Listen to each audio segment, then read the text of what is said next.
말씀을 한번 제목을 한번 같이 읽어보겠습니다. 시작. 여호와의 말씀. 오늘 귀한 말씀 사경회의 강사로 저를 초청해 주셔서 진심으로 감사합니다. 청종한다고 하는 것은 무엇입니까? 하나님의 말씀을 듣는 것과 청종한다는 것은 무엇이 다릅니까? 지나가는 사람의 말을 듣는 것과 우리가 하나님의 말씀을 듣는 것은 무엇이 다릅니까? 회사에서 사장님의 말씀을 듣는 것과 하나님의 말씀을 듣는 것은 무엇이 다릅니까? 오늘 하나님의 말씀이 이렇게 강단에서 선포될 때에 그냥 세상 속에서 듣던 그러한 영어 듣기 평가식의 들음, 회사 사장님을 바라볼 때의 그러한 마음, 친구의 말을 듣듯이 듣는다면 오늘 성경에 말하는 저주가 우리에게 임할 것입니다. 아멘? 아멘.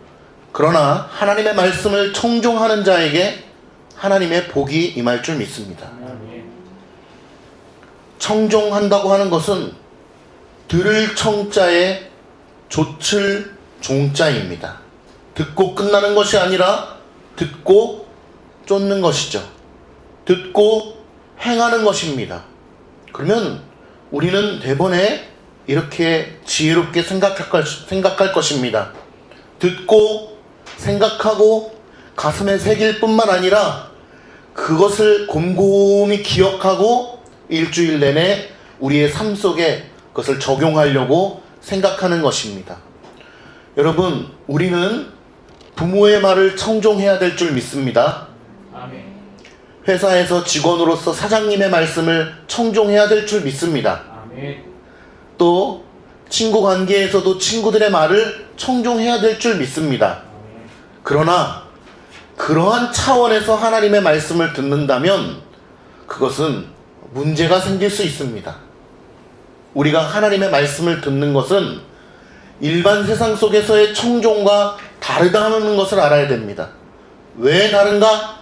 바로 말씀하시는 이가 다르기 때문입니다. 하나님과 사장님은 다릅니다.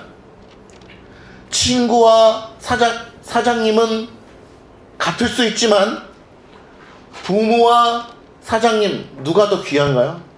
상황마다 다 다르죠. 회사에서는 사장님 말씀 들어야 되니까. 그러나 하나님과 사장님, 부모님을 대입한다면 어떻습니까? 이건 뭐 비교할 수가 없는 것이죠. 자, 그러면 우리가 하나님의 말씀을 청종한다는 것은 무엇일까? 오늘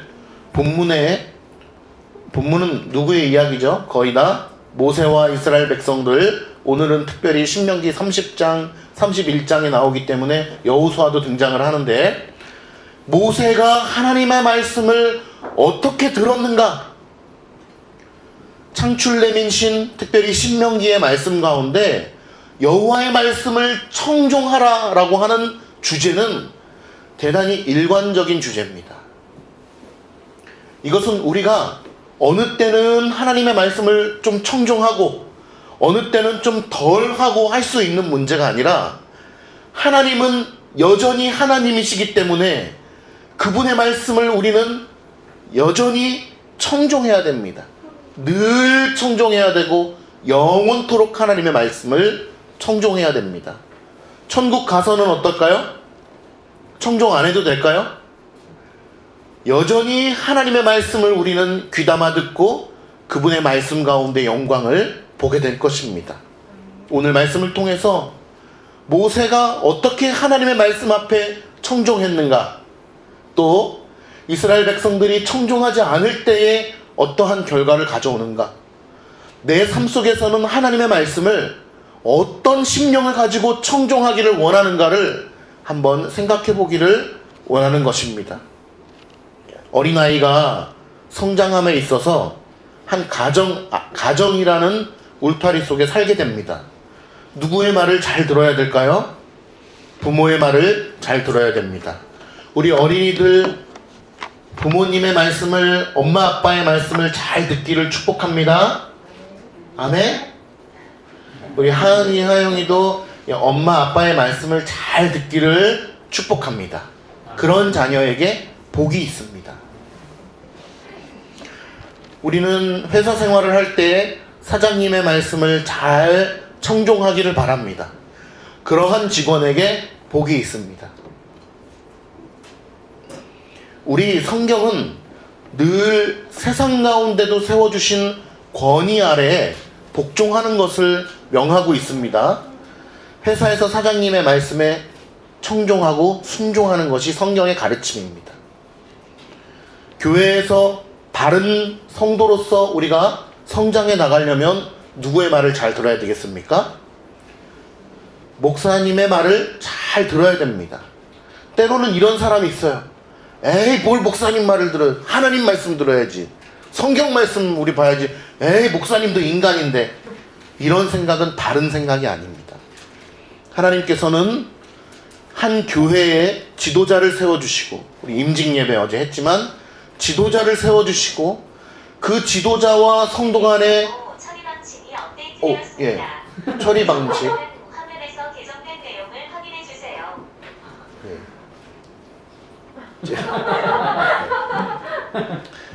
아무튼 어디까지 했죠? 목사님 말씀에 질서 가운데 순복하는 것이 하나님의 뜻입니다. 예. 이것을 아마 부정하실 분은 없을 거라고 봅니다. 인간은 늘 이런 질문 속에서 살아왔어요. 이게 강대상이 바뀌니까 되게 어색해가지고 마이크를 좀 빼고 해야 되겠네.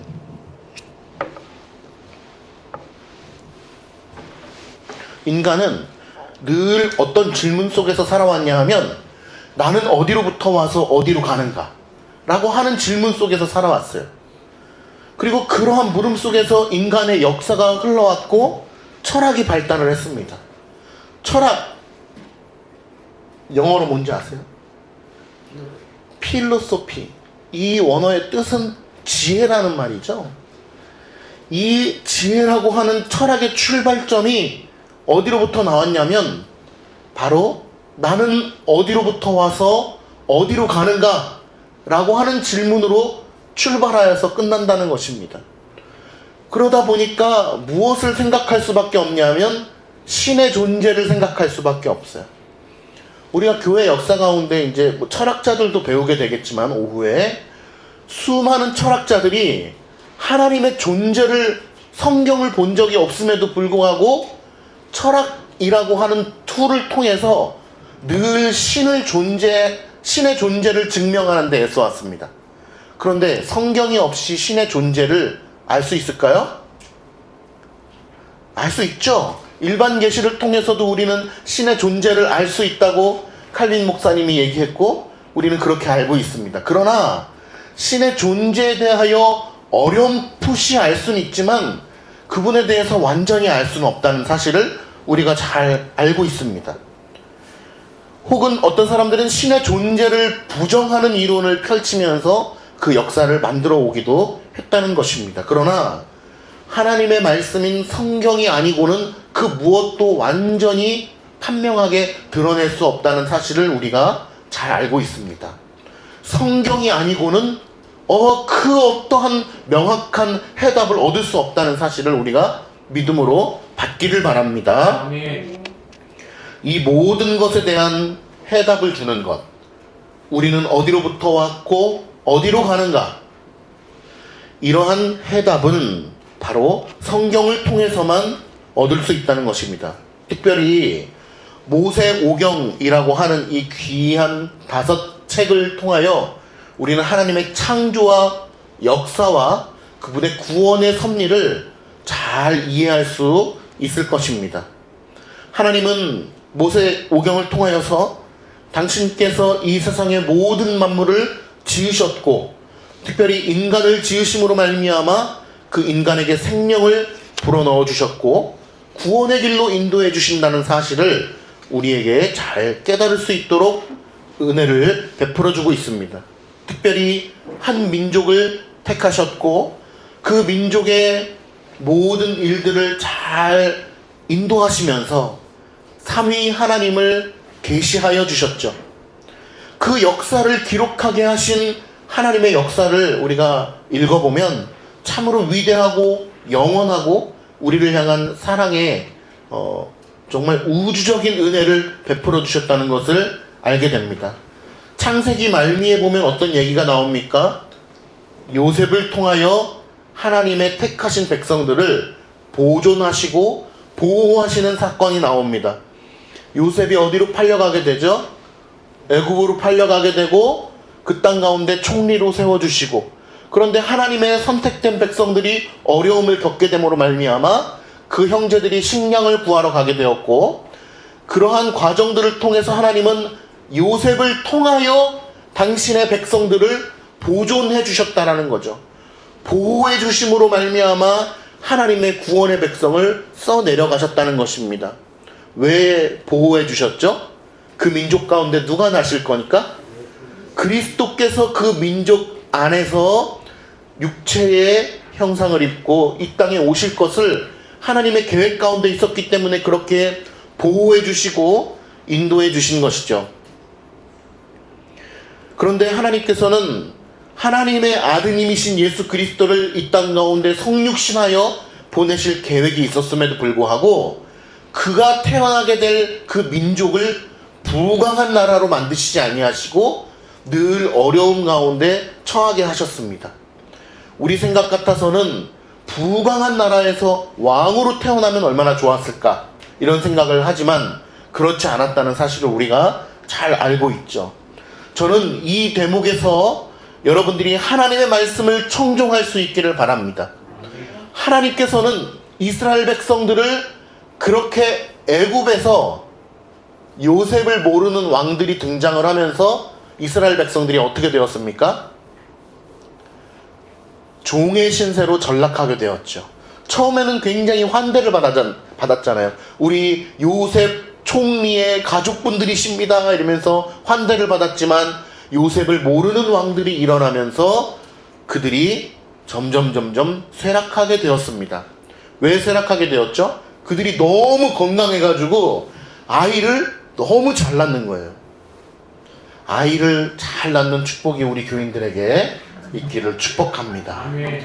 아이를 잘 생육하고 번성하는 것은 하나님의 뜻이기 때문에 우리가 하나님의 은혜를 구하면서 잘 나면 좋겠어요. 그런데 이스라엘 백성들이 아이를 너무 잘 낳는 거예요. 왜냐하면 노예로 살아가니까 어디가 건강해요? 몸이 건강하잖아요. 그러니까 몸이 노예로 살아가니까 맨날 일만 하니까 몸이 너무 건강해가지고 이 육체적으로 건강하다 보니까 또 아이가 잘 나온 거죠. 그래서 다산의 민족이 된 거예요, 이스라엘 백성들이. 그러다 보니까 노예임에도 불구하고 원민족, 그러니까 애굽 민족보다 더 숫자가 흥하게 될 것 같은 그런 조짐이 보이는 것이죠. 생각해 보세요. 우리 대한민국에 우리같이 생긴 한국인들이 이렇게 많은데 갑자기 다르게 생긴 민족들이 이제 많이 들어와 있잖아요. 우리나라에 다민족 사회니까 이제. 그런데 우리나라 사람보다 외국 사람이 더 많은 한국 사회가 돼버리면 어쩌겠어요.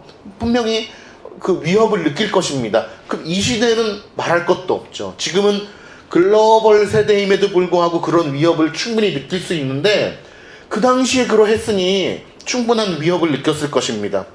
그래서 노예의 길로 그들이 점점 전락하게 된 것이죠. 이것이 누구의 뜻이었습니까? 하나님의 뜻이었죠. 하나님의 작정이었고 하나님께서 이것을 계획해 놓으셨다는 것을 믿으시기 바랍니다.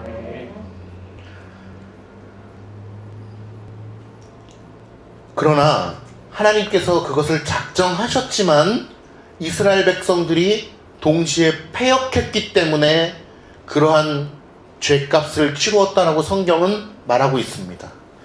이스라엘 백성들이 하나님의 말씀을 잘 청종했는데도 불구하고 그렇게 된 것이 아니라 하나님을 거스르고 하나님 앞에 패역한 삶을 살아갔다는 것입니다. 패역했기 때문에 그들에게 하나님께서 그러한 고난을 허락해 주신 것이죠. 패역하다라는 것은 무슨 뜻이냐 하면 사람으로서 마땅히 하여야 할 도리에 어긋나고 순리를 거슬러서 불순한 것을 의미합니다.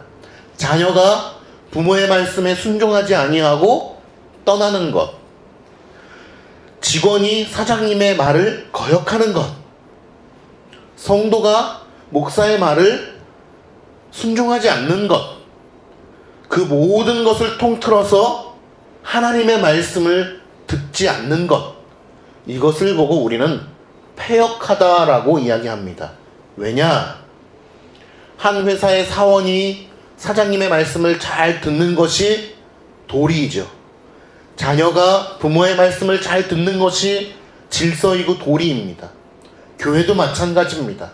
그런데 온 우주의 창조자시요 사람을 지으신 하나님이시며 이 시간도 우리를 놓지 않으시고 여전히 보호해 주시고 계신 우리의 부모님이신, 영원한 부모님이신 아버지 하나님의 말씀을 거스른다면 그것처럼 패역한 것이 없기 때문입니다. 단순히 말을 조금 안 들은 것이 아니라 완전히 거슬러서 하나님과 반대되는 방향으로 간 것입니다. 하나님이 동쪽으로 가라 하면 우리는 동쪽에서 15도 달려진 그곳으로 가는 게 아니고 완전히 서쪽으로 가는 것입니다. 그것이 바로 죄입니다. 잘 아시다시피 죄의 원어가 무엇입니까? 하마르티아라고 하는 단어는 관역을 벗어난다라는 거잖아요. 화살이 관역을 벗어나는데 그냥 조금 벗어나는 게 아니고 완전히 벗어나는 것이고 그 차이는 영원한 것입니다. 저는 에스겔 말씀 두 번째를 지난주에 마무리하면서 여러분에게 이렇게 주님의 이름으로 축복했습니다. 역설적인 축복을 했는데 여러분들 기억나실까 모르겠어요. 여러분들이 하나님의 택한 백성임을 믿는 믿음 안에 여전히 하나님의 말씀을 경외하지 못하고 말씀 앞에 겸손하지 못하면 축복의 말입니다. 여러분, 두려움 가운데 던져질 것입니다 라고 축복했습니다. 기억나세요? 두려움 가운데 던져질 것입니다. 에스겔과 같이. 이건 축복의 말입니다.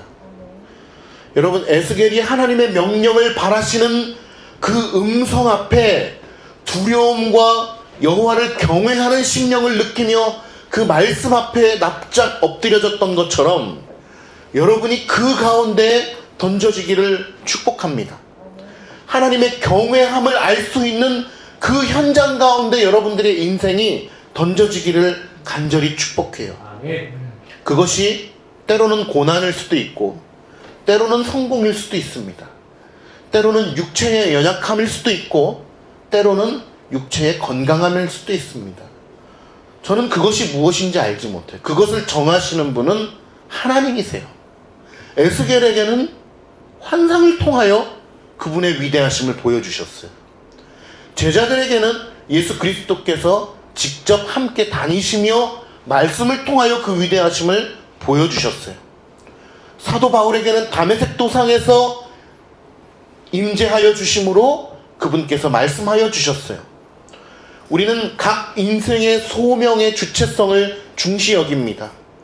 그러니까 하나님께서 이렇게 하셨다고 해서 에스겔에게 보여주신 환상을 지금 나에게도 보여주십시오 라고 하는 것이 적용이 되지 않는다는 것입니다. 오늘 여러분의 인생 가운데 하나님께서 당신 자신에게 맞는 하나님의 완벽한 방법으로 당신을 알려주시고 계시하여 주시고 깨닫도록 그 인생을 이끌어 가실 것을 믿습니다. 여러분들이 이것을 믿는 믿음을 가지고 있다면 하나님께서 반드시 여러분의 인생 가운데 은혜 베풀어 주실 것이고 복을 풍성하게 허락해 주실 것을 믿습니다. 이스라엘 백성들도 하나님께서 너무나 사랑하는 백성들이었기 때문에 그들을 그렇게 인도하셨습니다. 여러분, 우리 잠깐만 생각해봐도 잘 아실 거예요. 하나님께서 이스라엘 백성들을 아주 특별하게 선택하셨죠. 그렇기 때문에 애굽에서 종노릇하게 하셨어요. 하나님께서 너무나 특별하게 하나님의 아드님이신 예수 그리스도를 태어나게 하실 민족으로 선택하셨죠. 그렇기 때문에 광야 40년을 허락하셨어요. 아니, 허락하셨다고 하니까 너무 느낌이 그렇죠? 광야 40년을 작정하셨어요. 그렇게 계획하셨어요. 그렇게 정하셨어요. 왜? 택한 민족이라서. 여호와를 경외할 수밖에 없는 그들의 역사의 한가운데 던져진 것입니다. 광야로 던져진 것이고 애굽의 종으로 던져진 것입니다.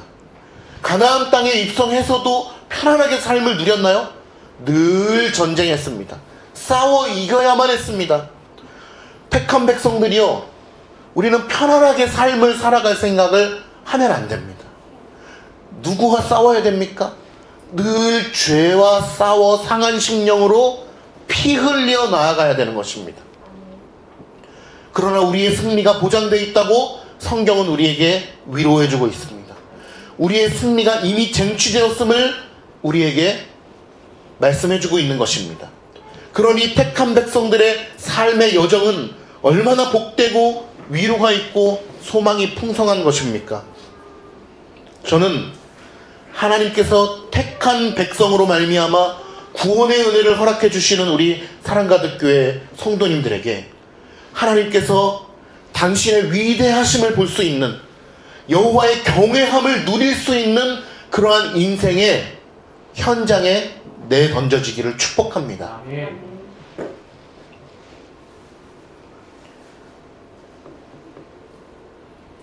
로마서 1장 말씀 한번 같이 한 번만 수고해 주시겠어요? 같이 볼게요. 화면에 나옵니다.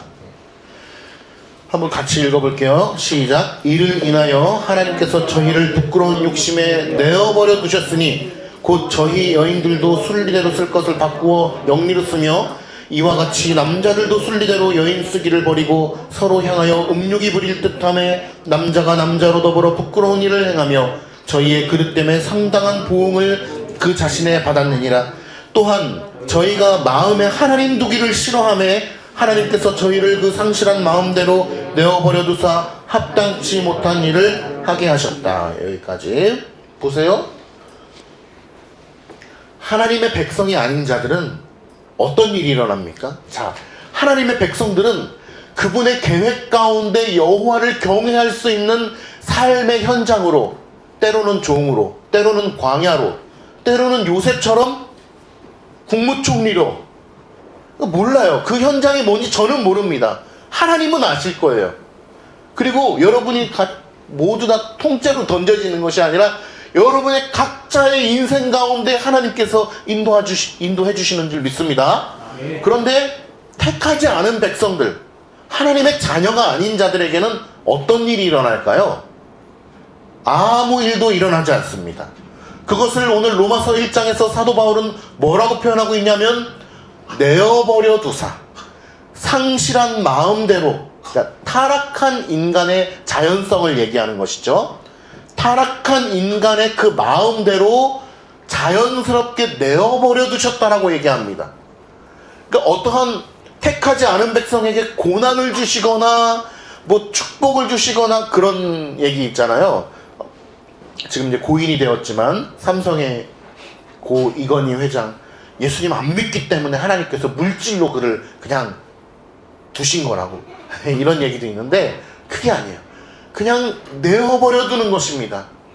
인간의 타락한 죄성을 그냥 내어버려 두었을 때 어떠한 일들이 일어나는가에 대해서 오늘 로마서 1장의 죄악들의 컨텐츠들을 쫙 나열하고 있습니다. 불의, 추악, 탐욕, 악의. 이전에 무엇이 언급됐습니까? 특별히 로마서 1장에 동성애에 관련된 것들이 많이 언급이 되어 있잖아요. 그냥 내어버려 두면 그렇게 되는 거예요. 그것이 인간의 본성이에요.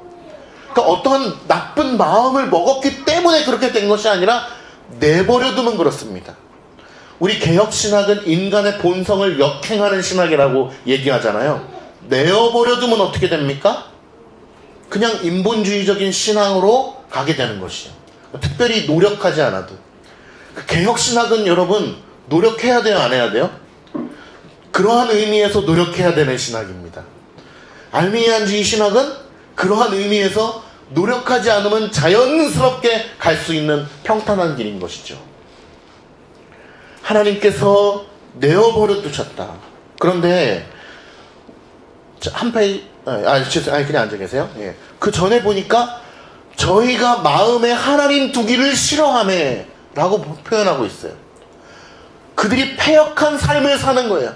당연히 하나님의 말씀을 그 심령 가운데 두고 새겨야 함에도 불구하고 하나님을 마음에 두기를 싫어하였다라고 이야기합니다.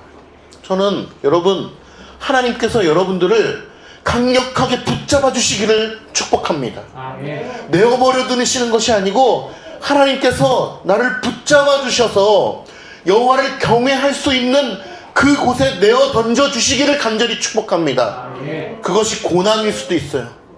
그것이 광야일 수도 있어요. 그것이 세상 사람들이 부러워하는 명예의 자리일 수도 있습니다. 그건 몰라요. 사업의 성공일 수도 있고 실패일 수도 있어요. 그러나 그 어떤 자리든 간에 하나님께서 계획하시고 정하셔서 작정하셔서 우리를 하나님의 뜻 가운데 우리를 그쪽으로 보내신다면 우리는 믿음으로 그 길을 가야 되지 않겠습니까? 아멘. 하나님의 은혜 아래 거하시기를 간절히 축원합니다. 한시도 놓지 않고 영원히 나를 붙잡고 계시는 하나님의 은혜에 찬송하시기를 바랍니다. 아멘. 물컵을 잡고 있는데 이거를 유리라고 생각해 보세요. 이게 사기지만 유리잔을 들고 있는데 잠시라도 제 힘이 못 미쳐서 이 유리잔을 떨어뜨린다면 이 유리는 산산조각이 나게 될 것입니다. 다시 오려 붙일 수도 없어요. 그것이 바로 우리의 인생이고 우리의 존재입니다. 하나님께서 우리를 단 한순간도 붙잡고 계시지 않는다면 우리는 볼 수도 없고 들을 수도 없고 심장이 뛰질 않죠. 뇌가 돌아가질 않을 것입니다. 우리의 살점이 이렇게 붙어 있잖아요. 만져보세요. 살점이 이렇게 붙어 있잖아요. 하나님께서 이 탱탱함을 여러분 유지해주고 계신 겁니다. 안 그러면 그냥 다 무너져 내리는 거예요. 예. 무너져 내리는 병이 있잖아요. 그죠? 하나님께서 우리의 머리털을 보존해주고 계시잖아요. 더 이상 얘기하면 시험 들 수 있기 때문에 머리털은 그만 얘기하고, 신명기 말씀을 보면요 특이한 점이 하나 있어요. 이게 이제 여기서부터 아주 골치 아파집니다. 특이한 점이 있는데 신명기 말씀의 주제가 뭔지 잘 아실 거라고 생각을 합니다. 하나님의 법을 잘 지키면 어떻게 된다고요? 복을 받을 것이요. 잘 지키지 않으면 어떻게 된다고? 뭘 받아요? 저주를 받게 될 것이다 라고 하는 것이 바로 그 주제입니다. 그런데 이제 뭐 어떤 법을 우리가 잘 지켜야 되냐? 십계명 외에 이제 구약 이 안에서는 또 여러 가지 법들이 있죠. 근데 우리는 기본적으로 십계명을 잘 지켜야 될 것입니다. 그런데 하나님의 법을 잘 지켜야 되는 법들에 대해서 모세를 통하여 하나님께서 말씀하고 있는데 이상한 장면이 나와요. 신명기를 전체적으로 보면 그것은 무엇이냐 하면, 너희는 반드시 하나님 앞에 패역한 백성으로 살아갈 것이기 때문에 저주를 받을 것이다 라고 모세가 예언하고 있다는 것입니다. 보세요. 너희가 하나님의 말씀을 청종하면 복을 받을 것이고, 하나님의 말씀 앞에 패역한 세대가 되면 저주를 받을 거니까 너희 택해. 너희 잘 택해야 된다. 너 복 받을 거야, 저주 받을 거야. 너의 앞으로의 너의 선택을 보겠어? 그러면서 선택했어. 이러면서 선택할 수 있잖아요. 그게 아니라는 거예요. 하나님께서는 모세를 통하여서 너희 이스라엘 백성들은 이렇게 될 거야. 어떻게? 하나님의 말씀을 청종하지 아니하고 하나님 앞에 패역한 세대가 될 것이며 하나님을 심지어는 잊어버리게 될 거야. 그래서 너희는 저주를 받게 될 거야. 그러나 너희가 하나님의 말씀을 기억하고 돌아오면 너희에게 복을 허락해 주실 거야 라고 모세를 통하여서 신명기 말씀을 통해서 쭉 얘기해 주고 있다는 것입니다. 여러분, 이 이야기를 들으면 하나님의 작정과 질서와 은혜를 우리가 믿음으로 받는 우리들마저도 이것이 이상하다고 여겨지지 않으세요? 야, 하나님께서는 그러면 이스라엘 백성들이 죄를 짓도록 정해놓으셔서 그들로 하여금 그러한 벌을 받게 만드신다는 말인가? 하나님은 참 이상하시다, 이런 생각을 할 수 있다는 것입니다. 이게 무슨 뚱땅지 같은 소리입니까? 하나님의 작정과 섭리를 믿음에도 불구하고 이런 생각이 드는 우리의 죄성이 도대체 어떻게 된 것일까요? 우리가 인간의 이성으로는 너희 택해, 이렇게 이야기하면 참 이해하기가 편한데, 내 의지로 선을 택하겠습니다, 하나님의 말씀을 제목대로 청종하겠습니다 라고 소리 지를 것 같은데, 모세를 통하여 이스라엘 백성들은 너희들은 반드시 패역하게 돼 있다, 그러므로 너희들은 저주를 받게 될 것이다, 그러나 돌아오면, 회개하고 돌아오면 너희에게 이런 복을 허락하실 것이다 라고 이야기하고 있는 것입니다. 그래서 바른 신학이 중요해요. 바른 신학이 선제되어 있지 않으면 이런 것을 이해할 수가 없거든요. 바른 교리적 지식이 우리 안에 선제되어 있지 않으면 이런 것은 그냥 인간의 자연스러운 이성의 생각으로 이해하므로 하나님은 결국 어떤 분이 돼요? 나쁜 놈이 되는 거예요. 야, 우리를 죄를 짓게끔 이렇게 정해놨네, 야, 하나님 정말 나쁜 사람이네, 나쁜 신이네, 이러면서 생각을 하게 되는 것입니다. 그래서 바른 신학의 테두리 안에 있는 것이 정말 중요한 것이고, 수학에서는 공식을 바르게 외우는 것이 정말 중요한 거예요. 수학 공식을 외웠는데 그 숫자 하나가 틀려버리면 이게 엉뚱한 계산이 나오는 것처럼 바른 교리를 탑재하고 있어야 마땅한 성경의 결과가 나오는, 성경이 말하고 있는 바를 바르게 깨우칠 수 있는 것입니다. 그래서 우리가 오후에 초대교회사를 배우지만 너무나 훌륭한 고대 변증가나 교부들일지라도 때로는 야, 이분은 이런 문제가 있어, 이분은 이런 문제가 있어. 예를 들면 터툴리안 같은 교부는 삼위일체에 대한 신학적 정립을 매우 훌륭하게 한 위대한 교부거든요. 그럼에도 불구하고 그분의 한계가 있고 나중에는 또 심지어는 이단으로 빠지기까지도 했어요. 그러나 그럼에도 불구하고 우리가 그분들의 업적을 아주 위대하게 사는 이유는, 그 시대는 첫 번째 정경이 완성되어 있지 않은 시대였고, 두 번째 교리의 체계가 완성된 세계가 아니에요.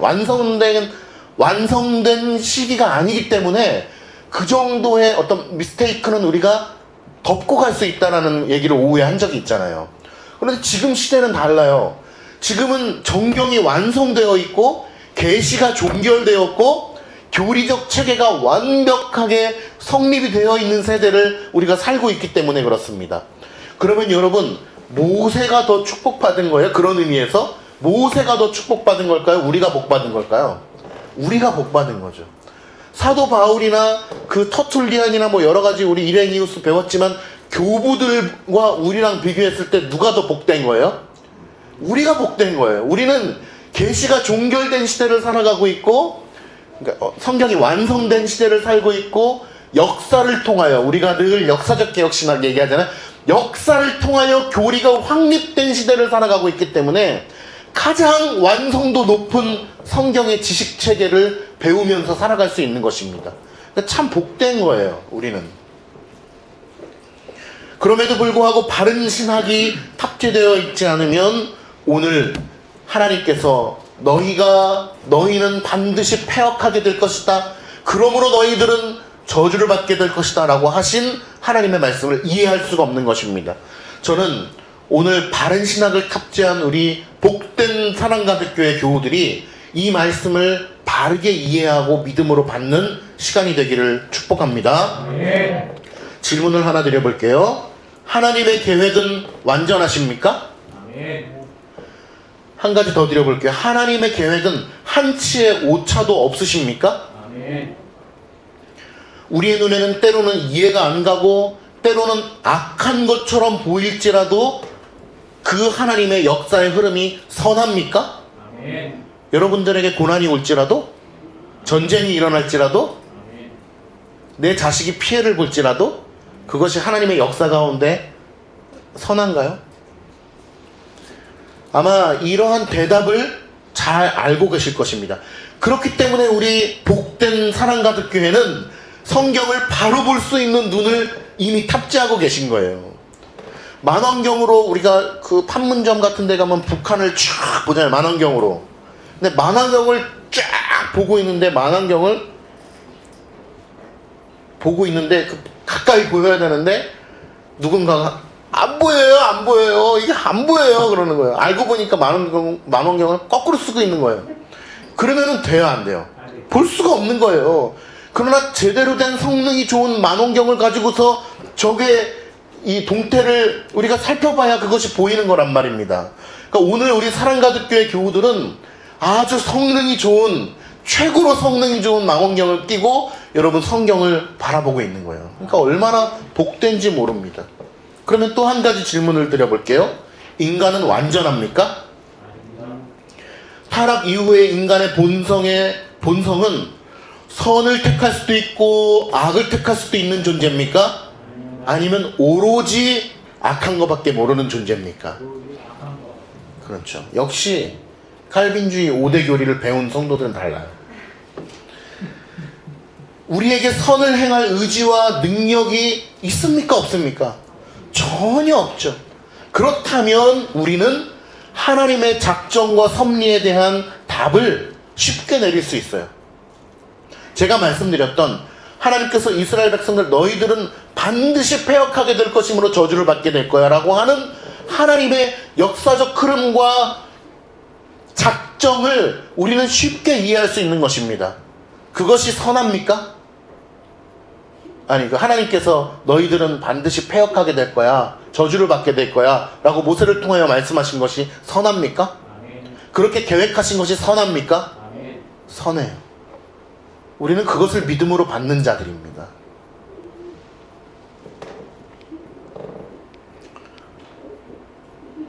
하나님의 계획에는 변함이 없으시고 완전하셔서 오로지 그분의 영광을 드러내고 있고 오로지 그분의 영광만이 이 땅 가운데 비추어주고 있다는 사실을 우리가 믿음으로 받는 것이죠. 우리 인간은 선을 행할 능력이 없고 의지가 없고 조금도 옳은 것을 바라볼 수 있는 영적 해안이 없다라는 것을 믿기 때문에 하나님의 영광을 배울 수 있는 것입니다.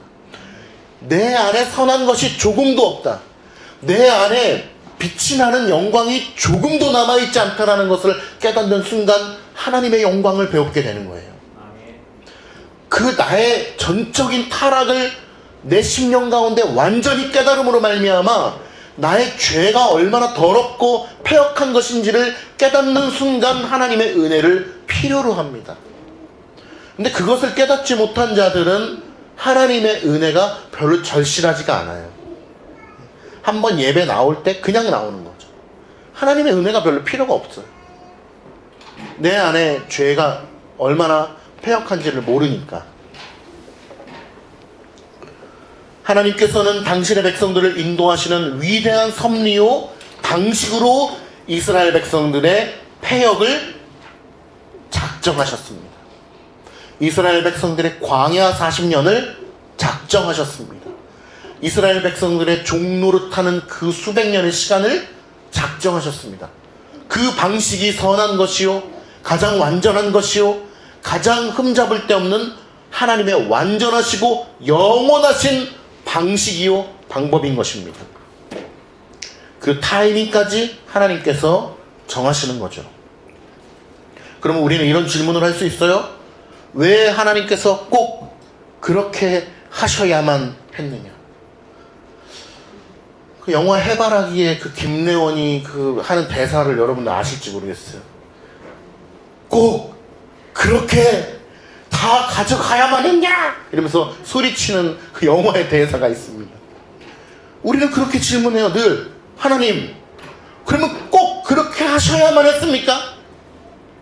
나에게 고난? 하나님은 전능하시니까 나에게 고난을 주지 않고서도 나에게 깨달음을 주실 수 있잖아요. 이스라엘 백성들이 광야 40년간의 그 세월을 거치지 않아도 하나님께서 그 백성을 사용하실 수 있잖아요. 하나님께서 전쟁을 일으키지 않아도 당신의 역사를 이루어 가실 수 있잖아요. 우리는 이렇게 질문하죠. 왜 꼭 다 가져가야만 했냐? 이러면서 하나님 앞에 우리는 소리친단 말이죠. 이에 대한 대답도 간단합니다. 간단합니다. 우리의 인생의 과정을 통해서 깨달으라는 것입니다. 고난을 통해서 깨달으라는 거예요. 광야를 통해서 깨달으라는 것입니다. 뭘 깨달아야 돼요? 하나님의 영광을 깨달아야 될 것이고, 하나님의 선하심을 깨달아야 될 것이고, 하나님의 은혜를 깨달아야 될 것이고, 하나님께서 나의 생명의 주인이라는 것을 깨달아야 되죠. 여러분, 나이가 이제 드시면 드실수록 그런 느낌 많이 들잖아요. 감기 몸살만 걸려도 이대로 내가 침대에서 죽을 수도 있겠구나 이런 생각이 들잖아요. 그럴 때마다 우리 뭘 깨달아야 돼요? 야, 내 생명의 주인이 하나님이시구나. 오늘이라도 내 하나님 나 부르시면은 갈 수밖에 없는 피조물이구나. 하나님 앞에 겸손해야 되겠구나. 하나님, 오늘도 저를 살려주셔서 감사합니다. 오늘 아침에도 제 심장이 뛸 수 있도록 허락해 주셔서 정말 감사합니다. 유리잔을 살짝만 넣으면 산산조각이 돼서 완전히 파멸돼 버릴 나의 인생 같은 이 유리잔 같은 나의 인생을 오늘도 살려주셨고 하나님의 말씀을 들을 수 있게 해주시니 정말로 감사합니다 라는 것을 깨닫는 것이 우리의 본분이 아닐까요? 하나님께서 여러분들에게 그것을 원하고 계시다고 저는 확신합니다. 여러분들 사업이 잘 되실 때 뭘 깨달아야 돼요? 하나님께서 이렇게 허락해 주시지 아니하면 이게 될 수가 없구나. 사업이 망할 때는 뭘 깨달아야 돼요? 여전히 동일한 걸 깨달아야죠. 육신의 아픔 가운데 뭘 깨달아야 됩니까? 동시에 육신의 건강함 가운데, 여러분 심장이 뛰고 있는 이 건강함 가운데 뭘 깨달아야 돼요? 그것을 우리가 깨달으라는 거예요. 하지만 주님의 이름으로 여러분께 권합니다. 적정과 절도의 원리에 의해서 여기까지만 합시다. 왜 그렇게까지 하셨냐고요? 광야 40년? 종살이? 우리의 육신의 어려움? 자녀의 죽음? 가족의 죽음? 슬픔? 사업의 어떤 부도? 왜 그렇게까지 하셨냐고요? 몰라요. 모르는 게 답이에요. 그런데 모르는 게 은혜예요. 거기까지만 알자고요. 하나님께서 무슨 뜻이 있으셔서 우리에게 그러한 인생을 허락해 주셨는지 몰라요. 그거 알면 내가 하나님이죠. 그런데 모르는 게 참 기쁨이요. 그러므로 주의 은혜를 바라보는 것이 소망이요. 내 안에 자족하는 삶을 살아가는 것이 하나님의 뜻인 줄 믿습니다. 그것이 바로 적정과 절도의 원리예요. 우리가 적정과 절도의 원리에 우리가 스탑하지 아니하고 인본주의적인 생각으로 더 나아가게 되면은 여러분, 인간은 파멸입니다. 왜 나에게 이런 고난을, 왜 나에게 이러한 광야를, 계속해서 그걸 질문을 던지잖아요. 그 창 끝은 나에게 오게 돼 있어요. 그 창 끝의 결론은 파멸입니다. 그것은 인간의 역사를 통하여 무수히 증명되어진 거예요. 그러므로 여러분, 수많은 위대한 철학가들이 자살하는 거 잘 알고 계시죠? 수많은 질문을 통하여 성경에 게시되어진 적정과 절도의 원리의 선에서 멈추지 아니하고 더 나아가서 질문의 끝에 끝을 보는 자들은 파멸이에요. 그것이 뭐 꼭 자살을 의미하는 것은 아닙니다만 그만큼 카오스의 세계로 가는 거죠. 혼돈의 세계로 가는 것입니다. 왜? 그것을 넘어서는 순간 하나님의 질서를 넘어서는 것일 수 있거든요. 그러니 우리는 늘 적정과 절도의 원리 안에서 하나님 앞에 자족하고 하나님 앞에 영광을 올려드리는 것입니다. 인간은 누구나 다 나라고 하는 종교에 빠져 있고 나라고 하는 우상에 빠져 있어요. 내가 속하지 않은 단체는 관심이 없어요. 내가 아프지 않으면 아프지 않아요. 내가 망한 게 아니면 관심이 없어요. 뉴스에 아무리 나와도 내일이 아니면 관심 없습니다. 그것이 인간이에요. 그런데 하나님을 향하지 않고 그 질문의 창의 끝이 나를 향해 있다면 우리는 결국 나 자신의 목에 칼을 들이대는 상황을 맞이하게 될 것입니다. 그러므로 하나님은 왜 이렇게까지 우리에게 하셨는가? 라고 하는 질문의 답을 본 설교자는 원치 않습니다. 그러한 답을 알고 싶지 않아요. 여러분들이 그러한 답을 알지 않기를 바랍니다. 성경에 하나님께서 말씀해 주신 데까지만 가고 말씀하지 아니하시는 곳은 우리가 절대로 호기심조차 거절하는 믿음의 원리가 우리 안에 있기를 바랍니다. 우리가 아이들에게 독이 든 사과를 주지 않습니다. 진짜로 전쟁 놀이를 재밌게 하라고 부엌칼을 내어주지 않습니다. 왜? 유익하지 않기 때문입니다. 하나님께서 우리에게 유익하지 않은 것은 주지 않으세요. 하나님께서 우리에게 당신에 대하여 계시해 주시잖아요. 나는 이런 하나님이다. 계시해 주시잖아요. 그런데 그 계시는 지극히 일부라는 사실을 알고 계시죠? 하나님께서 야 나는 이런 하나님이야 통째로 우리에게 보여주시지 않아요. 왜냐하면 우리가 그걸 다 받을 수도 없을 뿐만 아니라 왜냐하면 인간의 그 사상의 체계 안에서 하나님께서 당신을 계시해 주시기 때문에 언어라고 하는 어떤 한정적인 체계 안에서 당신을 계시해 주시기 때문에 하나님의 무한성과 영원성을 담을 수조차가 없거든요. 그럼에도 불구하고 우리는 그 계시를 완전하다고 합니다. 그것을 우리는 뭐라고 부르냐면 계시의 판명성이라고 불러요. 따라해 볼까요? 계시의 판명성. 밝히 드러나 보이는 거예요. 그러니까 인간의 언어 체계, 인간의 사상 체계, 이 세계 아래에 하나님께서 계시를 해주시기 때문에 그분께서는 당신의 모든 걸 우리에게 보여주시지 않으셨지만 그럼에도 불구하고 하나님께서는 전능하신 그 능력 가운데 완전한 계시를 우리에게 보여주고 계시다는 거예요.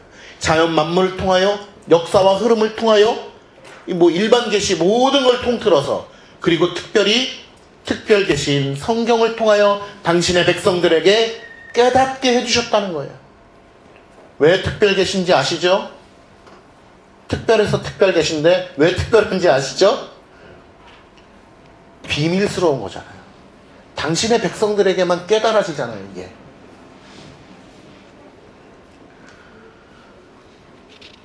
적정과 절도의 원리를 넘어서는 것이 저는 바로 아이들에게 장난감 칼이 아닌 부엌칼을 주는 것과 같다.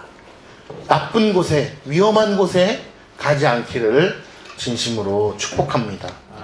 다 알 수는 없지만 하나님께서 다 뜻이 있으셔서 나를 이렇게 인도해 주셨구나. 우리 이제 어제 임직식을 이렇게 거행하게 되었습니다. 너무나 복되고 아름답고 참 은혜가 있었던 그런 임직식입니다. 코로나 기간이라서 우리가 많이 이렇게 많은 숫자가 모일 수는 없었지만 복된 시간이었습니다. 그런데 박초로 장로님을 하나님께서 세우신 데는 다 이유가 있다는 거예요. 이거는 특히 우리 같은 개혁교회는 그냥 저희 오래 30년 하셨으니까 드려, 장로 드려, 이러지 않아요. 장로가 되는 것은 매우 특별한 이유가 있는, 특별한 영적인 의미가 있는 것이지만 개혁교회는 더욱 그렇습니다. 여러분 아실 거예요. 개혁교회는 그냥 아무나 주지 않아요.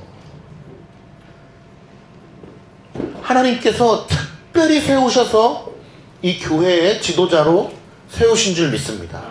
근데 우리는 지금은 다 그걸 모를 수도 있어요. 이제 장로님이 이제 저도 마찬가지지만 야 이제 뭐 교회를 위해서 무엇을 할까 다 모를 수도 있어요. 그러나 분명한 것은 하나님께서 당신의 영원하신 계획 가운데 세우셨다는 거예요. 아멘.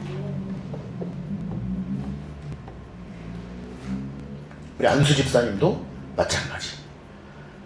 여러분 이제 앞으로 우리가 더 자세히 배워야 되겠지만 장로의 직무와 안수 집사의 직무 이런 것들이 성경에 나와 있고 또 헌법에 명시되어 있습니다. 근데 우리 성도님들은 잘 모르실 수도 있어요. 그래서 그런 교육이 동반되어야 하고 사실은 교단 헌법 책도 우리 성도님들이 한 권씩 다 가지고 계셔야 되고 헌법도 우리가 공부를 해야 돼요. 원래는 신학대학원의 그 수많은 과목 중에 헌법을 배우는 한 학기가 있어요. 교회 법을 배우는.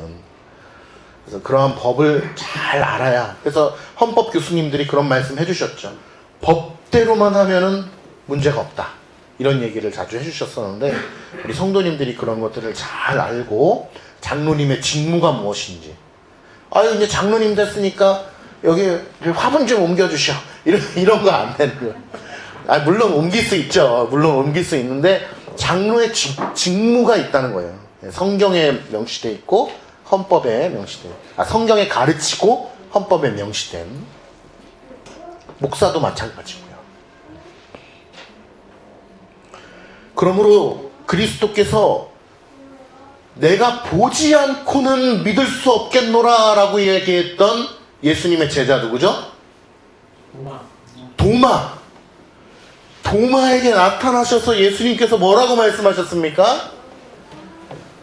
믿음 없는 자가 되지 말고 믿는 자가 되라 라고 말씀하셨어요. 보지 않고 믿는 믿음이 복되다라고 얘기했어요. 여러분 우리의 인생 가운데 나타난 하나님의 역사의 흐름을 모두가 다 완벽하게 알고서 내가 믿음으로 받아들이겠어요? 라고 하는 자는 복이 없는 자입니다. 다 뜻이 있으셔서 하나님께서 나를 이쪽으로 인도해 주셨지 라고 믿음으로 반응하는 자가 정말로 복 있는 자입니다. 여러분 성경책 한 10번 10독 정도 10독 정도 하시고서 야 이거 믿을만하네 내 교회 다녀야 되겠다 이런 분 계세요? 아니죠? 그냥 먼저 믿으셨죠? 에스겔 3장에 무슨 내용이 있는지 잘 모르시는데 그냥 아유 할렐루야 에스겔은 하나님의 말씀인 줄 믿습니다 그러고 오셨죠? 네. 얼마나 복돼요. 요한계시록 어려워 잘 몰라. 그런데 하나님의 말씀인 줄 믿습니다. 복된 거예요.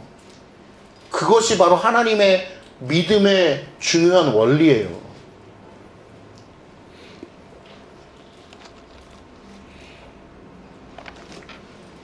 그런데 우리는 그러한 믿음은 가지고 있는데 우리 인생 가운데 다 어려움 가운데 하나님 다 뜻이 있으셔서 이렇게 허락해 주신 거지 라고 하는 믿음이 없는 경우가 있는데 우리 성도님들은 그러한 고차원적인 믿음을 가지고 계신 것 같아요. 그래서 하나님께서 복의 복을 더하실 줄 믿습니다. 여기서 복은 물질적인 복도 포함이에요. 예, 제가 물질적인 복은 여러분 가난해지셔야 됩니다 이렇게 얘기 안 할게요. 예, 그러나 정말 중요한 본질은 영적인 풍성함이죠. 물질적으로 좀 부족할 수 있죠. 그런데 하나님 앞에 한없이 감사 올려드리는 거죠. 육체의 연약함이 있을 수 있죠. 그런데 너무 기뻐 뛰며 하나님의 구원의 은혜를 찬송하는 것이죠. 다윗이 그러했고 바울이 그러했죠. 수많은 사도들과 수많은 변증과들과 교부들은 핍박과 죽음 앞에서 하나님을 찬송했죠. 우리가 배웠잖아요. 폴리갑이 화형대 앞에서 하나님을 찬송했고 수많은 교부들이 변증가들이 그러했죠. 믿음은 곧 순교다라고 얘기한 교부인가요? 예, 교부는 누구죠? 이그나티우스. 너무 잘 알고 계시죠. 그러한 신앙의 순교자들을 우리가 보면서 그러한 것들을 느껴야죠. 야, 정말 하나님 뜻이 있으시구나. 여러분, 순교하라는 얘기 아닙니다. 예. 순교의 개념에 대해서 우리가 배웠죠. 예. 목에 칼 들어오는 것만이 순교가 아닙니다, 여러분. 이사야 26장 3절에 보니까 주께서 심지가 견고한 자를 평강의 평강으로 지키시나니 이는 그가 주를 의뢰함이니라. 인본주의적 생각의 끝에 방황하고 있는 자는 우울감과 혼란 속에 거할 수밖에 없어요. 인생이 힘들 수밖에 없어요. 그러나 그 창 끝에 믿음으로 무장되어 있다면 우리의 심령을 더욱 곧게 하고 단련시키고 하나님을 향한 신뢰로 평강의 평강을 누리게 될 줄 믿습니다. 창조과학회라고 하는 단체를 들어보신 적이 있을 거예요. 참 귀하고 복된 단체라고 생각합니다.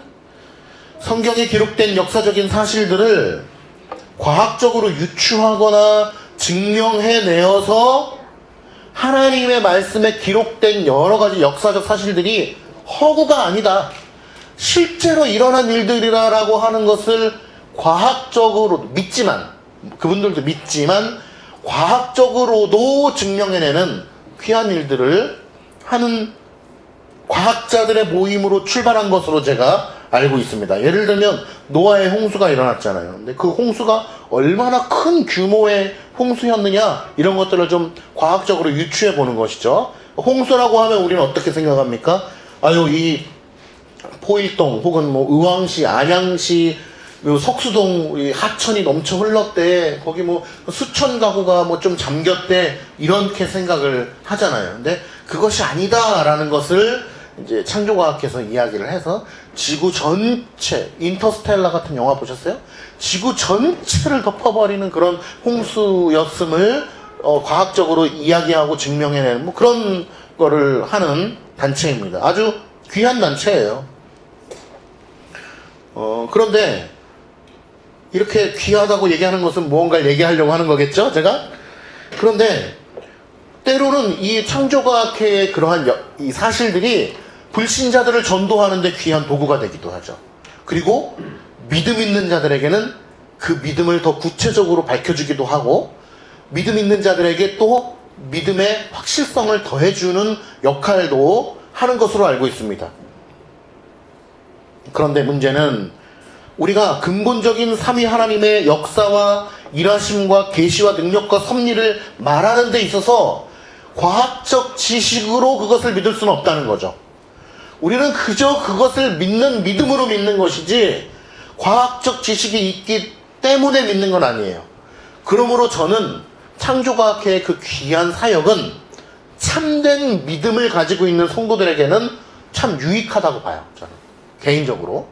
그런데 그것이 불신자들에게 전도의 도구가 될 수는 없다고 봐요. 왜냐하면 과학적인 지식이 없어서 못 믿는 것이 아니라 믿음이 없어서 못 믿는 거거든요.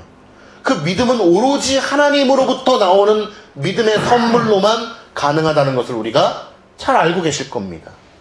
그래서 참된 믿음을 이미 탑재하고 있는 분들에게는 어느 정도의 유익을 가져다 줄 수 있다. 제가 얘기하고자 하는 것은 무엇이냐면, 인간적인 방식에 너무 집착하게 되면 그 창끝이 나를 향하게 된다는 거예요. 그러니까 우리는 늘 기독교 세계관, 성경적 세계관, 말씀의 사고방식, 계시 의존적 사고방식, 계시 의존적 사고방식을 통해서 하나님의 말씀을 바라볼 뿐만 아니라 이 세상의 모든 만물을 바라봐야죠. 사회, 경제, 문화, 교육, 예술, 모든 걸. 우리 어제 귀한 연주로 이렇게 찬양해 주셨지만 그 연주, 예술, 음악을 바라볼 때도 우리는 계시 의존적 사고방식으로 바라봐요. 식당을 운영하시는 우리 성도님들도 계시지만 식당을 운영하는 그 어떤 경영 가운데서도 계시 의존적 사고를 가지고 그거를 바라보지 않으면 아주 처절한 인본주의, 그냥 그렇게 사업하다가 잘 될 수도 있고 안 될 수도 있는 그러한 선상에 있는 자가 돼서는 안 되죠. 오로지 하나님의 말씀이 이 사업장 가운데, 이 가정 가운데 어떻게 구현될 수 있을 것인가? 우리 이제 결혼을 앞두고 있는 우리 커플도 있지만 그런 얘기 하잖아요. 서로 마주보지 말고 서로 한 곳을 바라봐야 된다. 누구를 바라봐야 되죠? 하나님을 바라봐야 되죠. 근데 하나님은 영이시기 때문에 안 보이잖아요. 어디를 봐야 돼요? 말씀을 봐야 된다. 이런 얘기 하잖아요.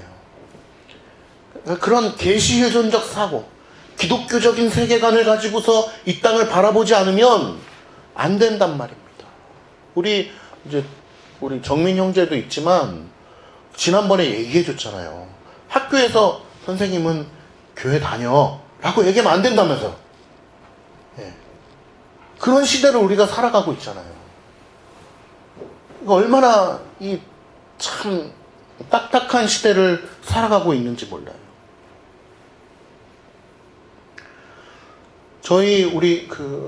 저희가 이제 나온 학교가 안양대잖아요. 안양대 신학과 신학대학원이 있는데,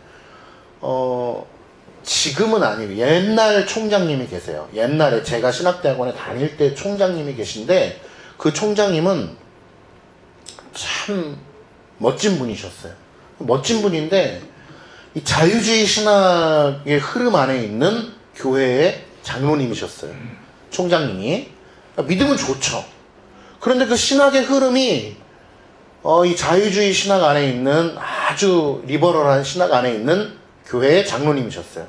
근데 그 장로님이 우리 신학대학원생들을 직접 수업을 했던 적이 있어요. 그 총장님이 저희에게 한 설교 영상을 가져와서 내가 너무너무 이 설교의 은혜를 많이 받았는데 우리 학우들, 원우들, 우리 신대원, 우리 전도사님들이 이렇게 훌륭한 목사님처럼 되면은 내가 정말 좋겠다. 총장으로서. 우리 신학대학원의 우리 전도사님들이 정말 훌륭한 목사님들이 되기를 소망하는 마음으로 내가 이걸 보여주고 싶어서 왔다. 라고 파일을 다 전송을 해준 거예요. 메일로. 근데 그 설교의 내용은 제가 과장 없이 얘기해요. 과장 없이. 인터넷으로도 나가니까 과장 없이 말씀드려서 하나님의 영이 나무에도 바다에도 풀숲에도 모든 이 화분에도 다 깃들어 있으니 우리가 이거를 섬겨도 하나님을 섬기는 것이고 불교를 섬겨도 결국 다 그 꼭지점에서 만나게 된다라는 것이 그 설교의 주제였어요. 그런데 그 총장님이 그게 너무나 위대한 설교라고 우리도 이와 같은 생각을 가져야 된다라고 우리에게 가져왔던 거예요. 모두가 다 너무나 황당했죠. 근데 결국 1년 뒤에 어떠한 학교에 사건이 일어났냐면 신학대학으로, 우리 학교가 대한신학교였잖아요 원래. 그 용산에 있던, 남산에 있던 대한신학교인데 신학교로 출발한 이 학교에 그 십자가 탑이 하나 있어요. 그러니까 상징적이죠. 십자가를 내려야 된다는 거예요. 진정한 기독교 대학이 되기 위해서는 십자가를 떼야 된다는 거예요.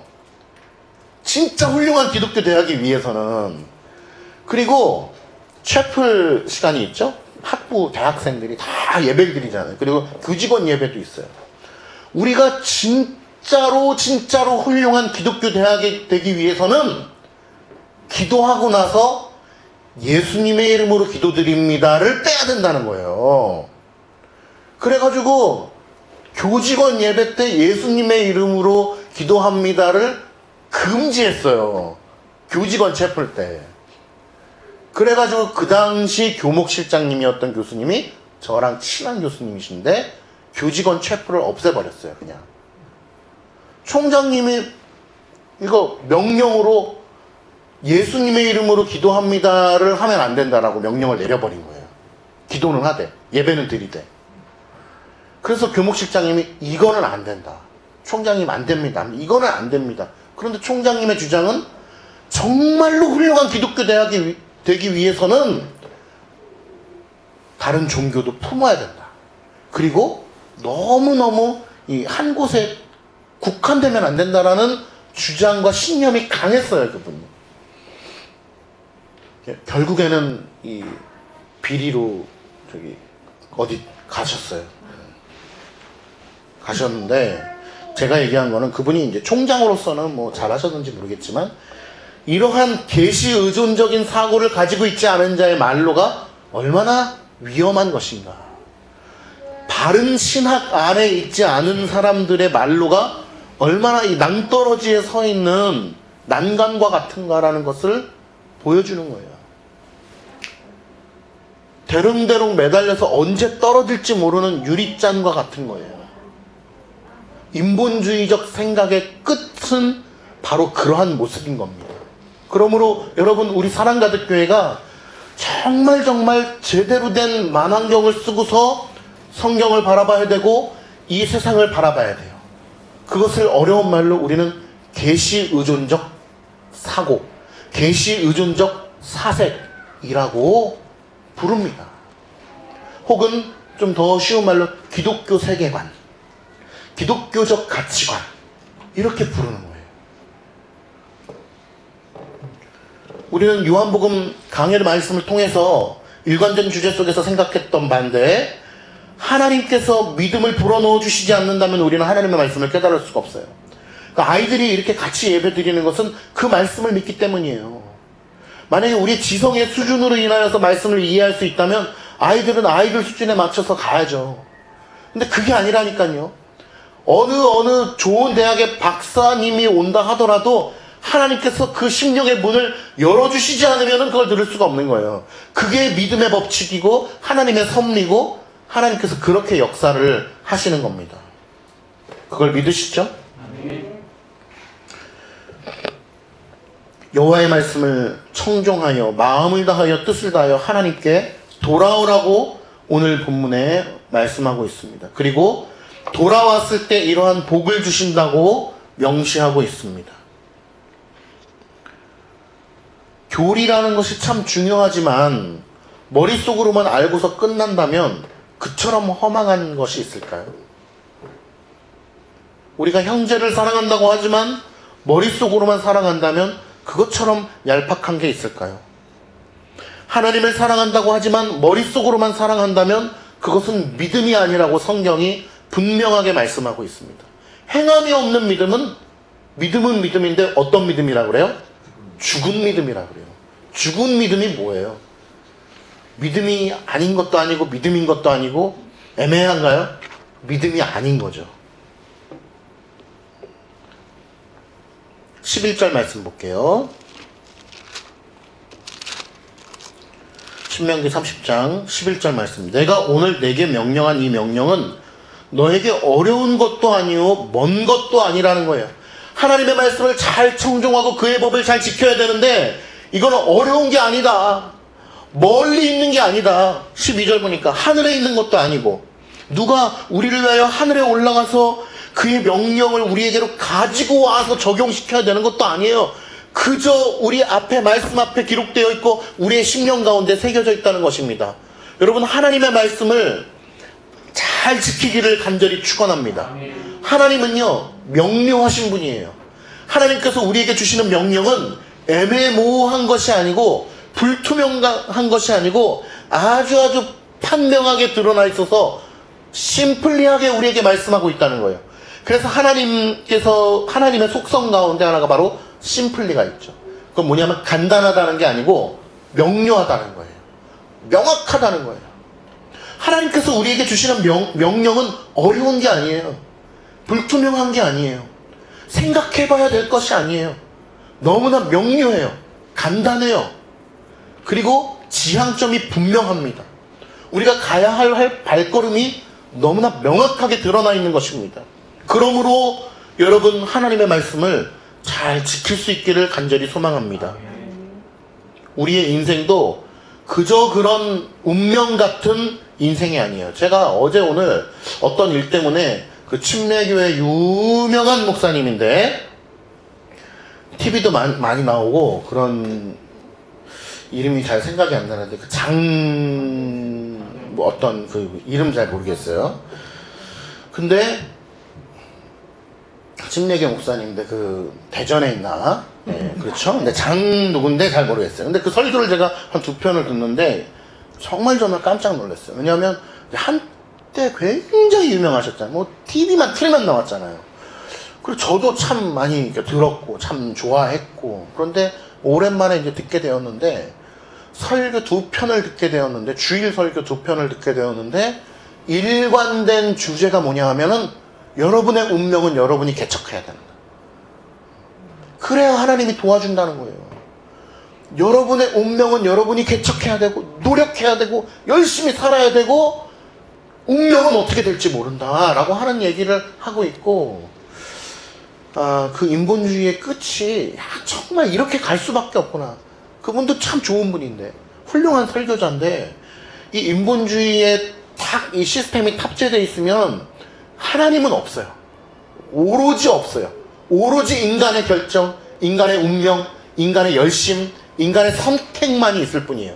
그러니 우리 오늘 하는 설교랑은 완전히 대척점에 있는 거죠. 우리는 어떻습니까?